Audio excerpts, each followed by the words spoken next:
झारखंड में इसी साल विधानसभा चुनाव होने हैं। सभी पार्टियां तैयारियों में जुट गई हैं। वहीं चंपई सोरेन का अगला कदम क्या होगा, इस पर भी सस्पेंस बरकरार था, लेकिन एबीपी न्यूज से बातचीत में उन्होंने अपने पत्ते खोल दिए हैं। हम कई मुद्दों पर बात करेंगे। जदयू के वरिष्ठ नेता एवं विधायक सरयू राय जी से, वो हमारे साथ है। चंपई सोरेन पर पूरी झारखंड की नजर है। आज उन्होंने कहा कि मैं राजनीति से संन्यास नहीं ले रहा हूं, अपना संगठन खड़ा करूंगा और जो मेरी विचारधारा है उस तरह की विचारधारा वाली कोई पार्टी मिलेगी तो उसके साथ मिलकर आगे बढ़ूंगा। ये ठीक ही कहा उन्होंने। बड़े नेता हैं, इतनी खबरें आई, वो खबरें पुष्ट नहीं हो पाई और अब दिल्ली से लौट के अगर चंपई बाबू का यही मंतव्य आ रहा है कि वे अपनी अलग पार्टी बनाएंगे तो उनको पार्टी बनाना चाहिए। अब पार्टी बनाएंगे तब पता चलेगा कि कौन उनके विचार के नज़दीक है और कौन नहीं है। भाजपा को उन्होंने इनकार कर दिया कि भाजपा में हम नहीं जाएंगे।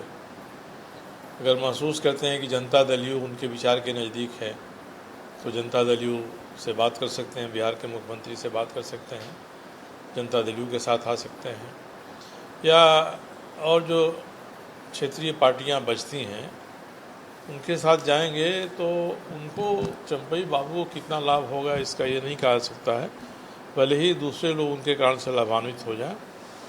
इसलिए अगर उन्होंने ये कहा है कि हम अलग पार्टी बनाएंगे तो समय है, चुनाव के पहले उनको अलग पार्टी बनानी चाहिए। जो भी वो राज्य के हित में और अपने हित में सोचते हैं वही काम उनको करना चाहिए। मैं उनको नहीं सलाह दूंगा कि आप क्या करिए क्या नहीं करिए, क्योंकि मेरी कोई प्रत्यक्ष बातचीत उनसे नहीं हुई है।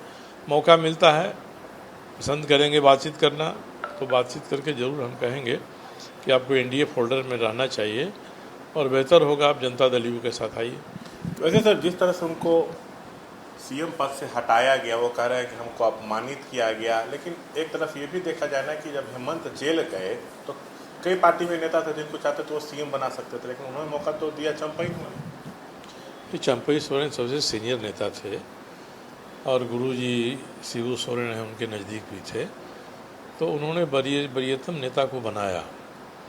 अब इस पर दो राय हो सकती है कि हेमंत जी ने जेल जाते समय चंपई बाबू को बनाया तो जब जेल से निकले उस समय इनको ऑफ़र कर देना चाहिए था कि भाई अब अपना राजपाट आप संभालिए, मैंने इतना दिन अच्छी तरह से चलाया है। ये उनको कहते तो एक बड़प्पन होती, परंतु जिस तरह से अफरा तफरी में उनको हटाया गया, उन्होंने अपमानित महसूस किया है। उन्होंने महसूस किया कि उनके सम्मान पर ठेस पहुंची है और सम्मान पर ठेस पहुंचना, अपमानित होना महसूस करना, ये व्यक्ति के निजी स्वभाव पर निर्भर करता है। उन्होंने महसूस किया है तो हम लोग भी इस बात के समर्थक हैं कि भाई उन्होंने महसूस किया है कि उनका अपमान हुआ है। बेहतर हुआ होता अगर हेमंत सोरेन और चंपई सोरेन ये दोनों ही बैठ के मामलों को सुलझा लेते, क्योंकि अपमान महसूस किए। एक बात सवाल ये भी उठता है कि तब आप इसी सरकार में मंत्री क्यों बन गए? एक मुख्यमंत्री रहता हुआ व्यक्ति एक सरकार में मंत्री बन रहा है तो यह भी कोई सुकून देने वाली बात नहीं है उनके लिए।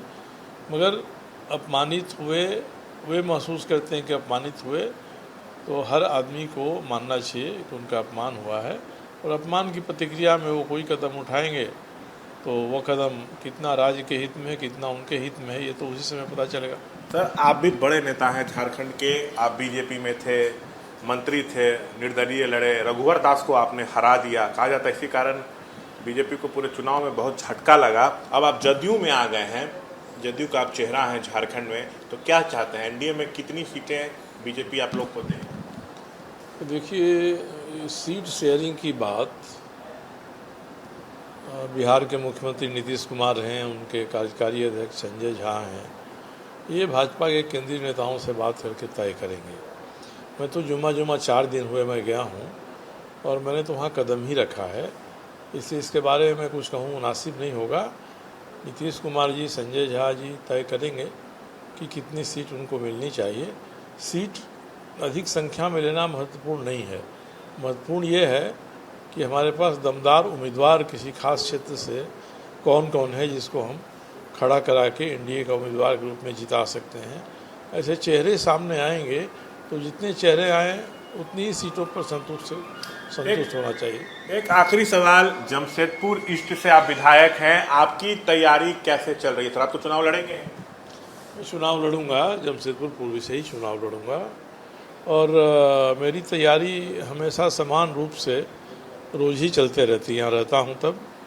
और उसी तरह से अब हम लोग थोड़ा अंतर यही है कि अब हम लोग बूथ के हिसाब से अपने वर्किंग पैटर्न को बदल रहे हैं। पहले एक जन आंदोलन की तरह हम लोग काम करते थे, अब बूथ ओरिएंटेड अपनी कार्य पद्धति हमने किया है। अगले 25 अगस्त को अपने क्षेत्र का मैंने बूथ सम्मेलन बुलाया है। जो बूथ स्तरीय कार्यकर्ता हैं जो ज़मीन पर काम करेंगे अपने बूथ क्षेत्र में, उनका सम्मेलन बुलाया है। अब देखिए कितने लोग आते हैं। हम लोगों को उम्मीद है कि 1500 से कम की संख्या हमारे क्षेत्र से नहीं आएगी। अगर ऐसा होता है तो हम लोग मानेंगे कि हम लोगों की जो अवधारणा है कि बूथ को अब संगठन का प्रमुख केंद्र माना जाए। अध्यक्ष, उपाध्यक्ष, महामंत्री, पदाधिकारी अपनी जगह हैं, मगर बूथ के अध्यक्ष और भवनों के अध्यक्ष जहाँ बूथ का सेंटर पड़ता है, यही सब मिला के तय करेंगे कि कितने कोर लोग हमारे साथ हैं और हमारा कोर समर्थक वर्ग की जो संख्या होगी वही भविष्य में हम लोगों की तैयारी का आधार होगी। इसलिए हमने पूरी तरह से अपनी वर्किंग को बूथ आधारित वर्किंग कर दिया है। एक आखिरी सवाल सर, अगर बीजेपी से जदयू की बात झारखंड में नहीं बनती है तो राजनीति तो संभावनाओं का खेल है। क्या ऐसा हो सकता है कि जदयू, चंपई सोरेन और कुछ और अलग पार्टियां मिलकर थर्ड फ्रंट बनाकर आगे बढ़ें? नहीं, मुझे नहीं लगता है कि ऐसा होगा। जदयू और भाजपा का गठबंधन मुकम्मल पूरी तरह से हो जाएगा, जो उम्मीद है, क्योंकि दोनों ही तरफ के जो नेता हैं वे उदार हैं। नीतीश कुमार जी कोई अड़ नहीं रहे हैं कि हमको इतना ही सीट चाहिए। दूसरी तरफ भाजपा भी उनके लिए पूरा लीवरेज दे रही है कि नीतीश कुमार जी तय कर लें कितना सीट लेंगे और कितने सीट पर उनके पास जिताऊ उम्मीदवार हैं। यही आधार बनेगा। ये दोनों ही इस मामले में एक दूसरे का पूरक होने का प्रयास कर रहे हैं। ये अच्छा लक्षण है। ये हो गया तो मुझे लगता है इससे दोनों ही दलों को काफ़ी लाभ पहुँचेगा। बहुत बहुत शुक्रिया।